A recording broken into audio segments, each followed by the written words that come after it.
I went to the woods because I wished to live deliberately, to front only the essential facts of life, and not, when I came to die, discover that I had not lived.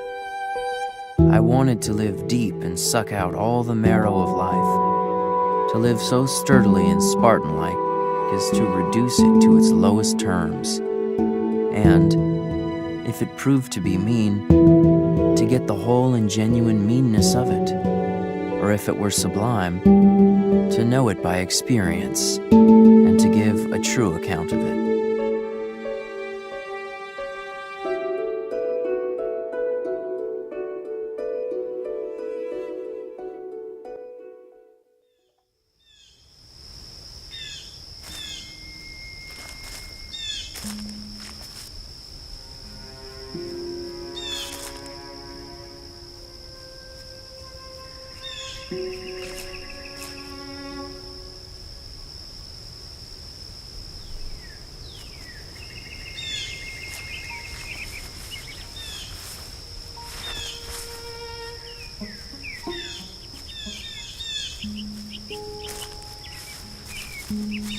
Interesting.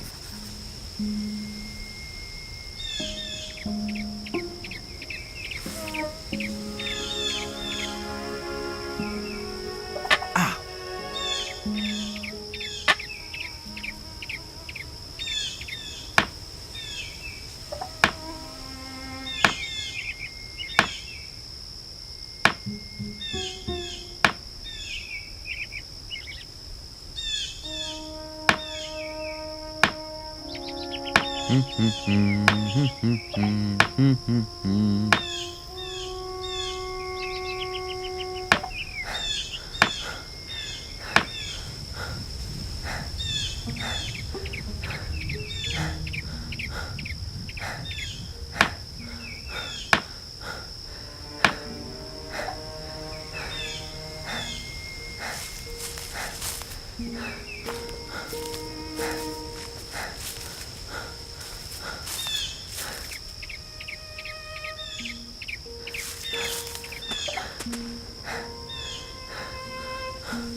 July 4th, 1845. Dearest Henry, congratulations on the start of your experiment.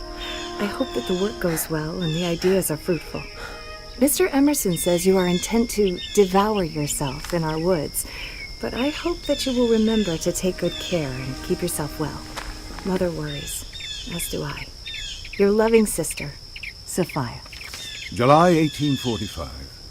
My dear Henry, Mr. Emerson has assisted my family in acquiring a house near Concord, and there we are now, writing, living like philosophers, which is to say, with little, but happily. I will visit you soon and bring Mr. Garrison of the Liberator. We have all been so inspired by his earnest and unequivocal writings regarding the moral stain of slavery on our nation. Perhaps he will speak at our Lyceum on the topic. Yours truly, A. Bronson Alcott.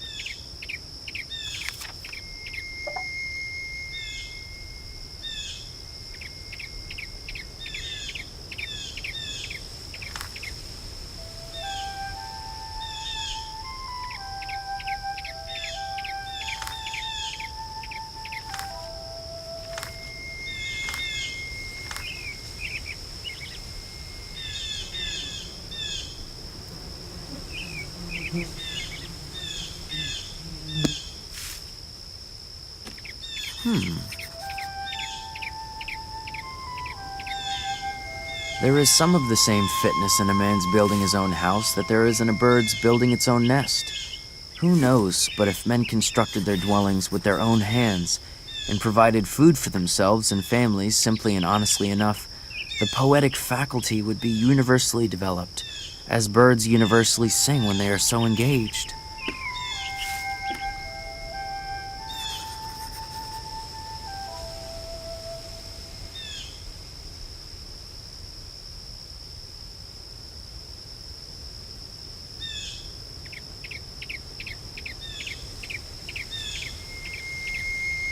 "What are you doing now?" Emerson asked. "Do you keep a journal?" So I make my first entry today.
July, 1845. Dear Mr. Thoreau, my employer, Dr. Agassiz, was happy to meet you last month with Mr. Emerson, and was quite impressed with your knowledge of local biology. He wonders if you might be able to provide some specimens for him to use in his work. Dr. Agassiz would gladly come to Concord to collect such specimens himself, but is drawn away by numerous and pressing engagements. If you are amenable to this idea, we will soon send you requests for these items and are happy to pay you for your trouble. Sincerely, James Elliott Cabot, Assistant to Dr. Agassiz, Harvard University.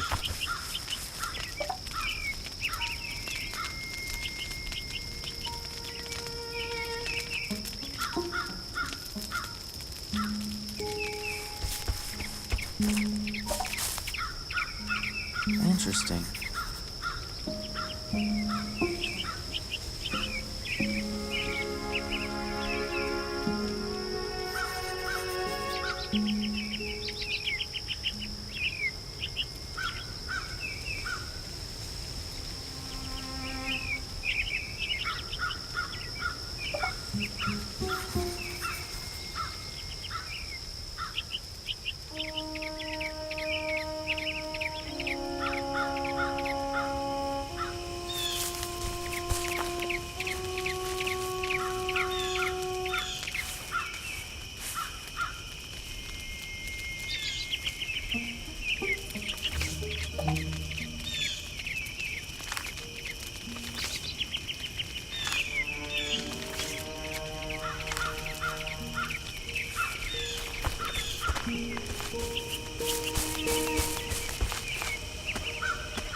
The grand necessity, then, for our bodies is to keep warm, to keep the vital heat in us.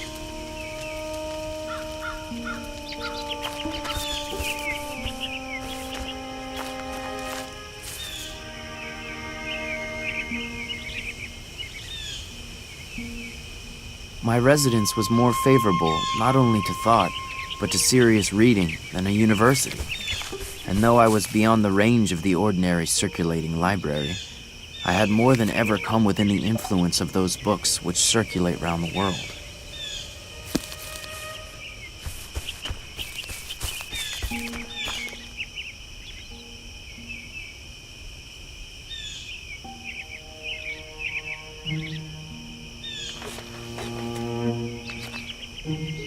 My house was on the side of a hill, immediately on the edge of the larger wood, in the midst of a young forest of pitch pines and hickories, and half a dozen rods from the pond, to which a narrow footpath led down the hill. The necessaries of life for man in this climate may, accurately enough, be distributed under the several heads of food, shelter, clothing, and fuel. For not till we have secured these are we prepared to entertain the true problems of life with freedom and a prospect of success.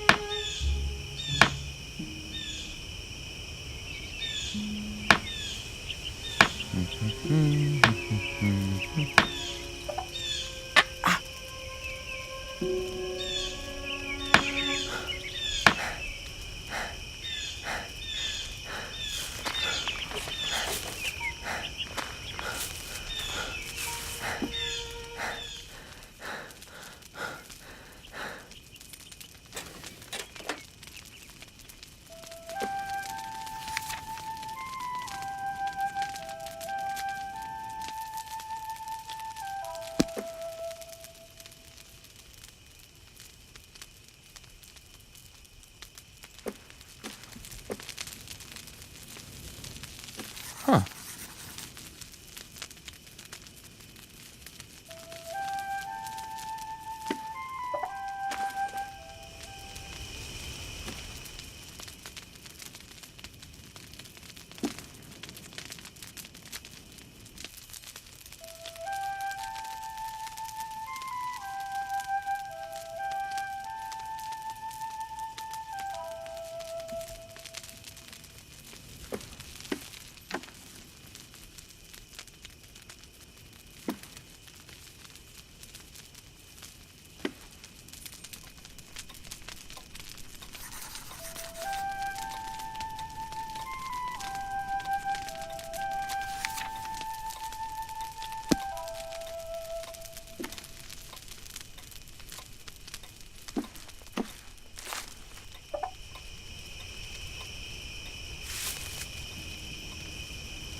July 1845. Dear Henry, you've told me yourself that it is difficult to begin anything without borrowing, and I know that you can use an axe, so I've left one for you in my front yard by the chopping stump.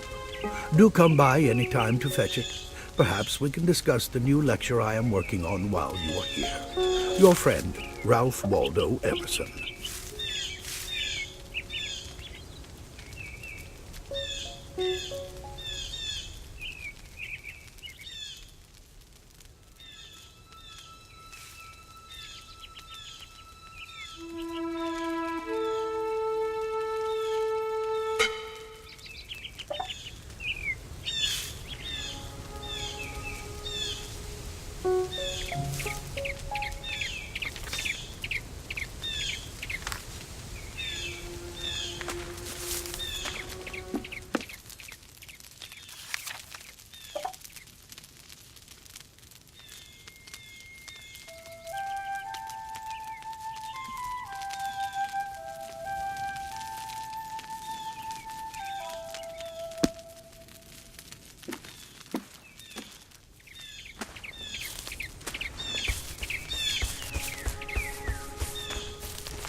Interesting.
It's very good to make your acquaintance, Mr. Thoreau. Your sister seems to believe our thoughts and philosophies are very much aligned. It is good to find a youth so interested in the finer fruits of thought.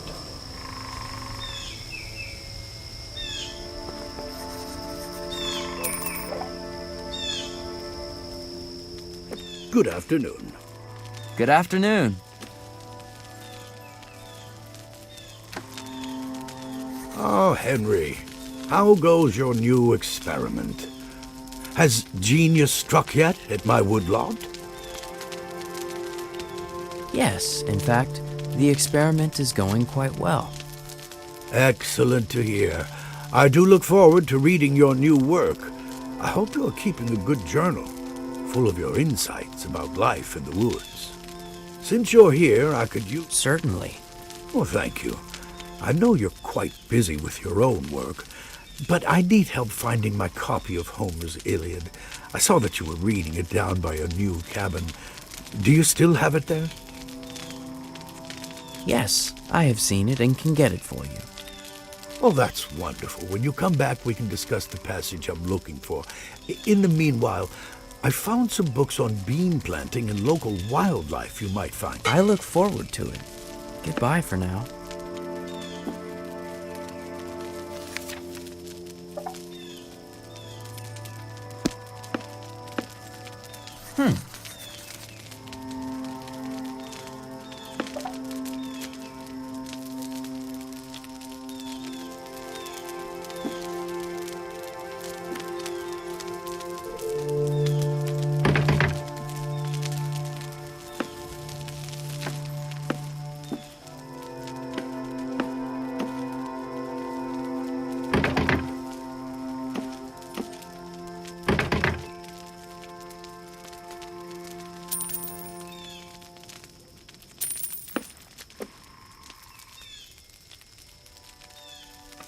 Dear Miss Fuller, it was a pleasure to meet you, and thank you for the introductions to such brilliant new company. I am sure that writers such as these will fill our new journal with rays of golden talent. I have another name to add to the roster of our dial, Mr. Henry David Thoreau, a fine, brave youth of this town from whom I expect great things. I will send you some of his work soon. My son, young Waldo, is very well, and wife Lydian sends her love. R.W. Emerson. Ah,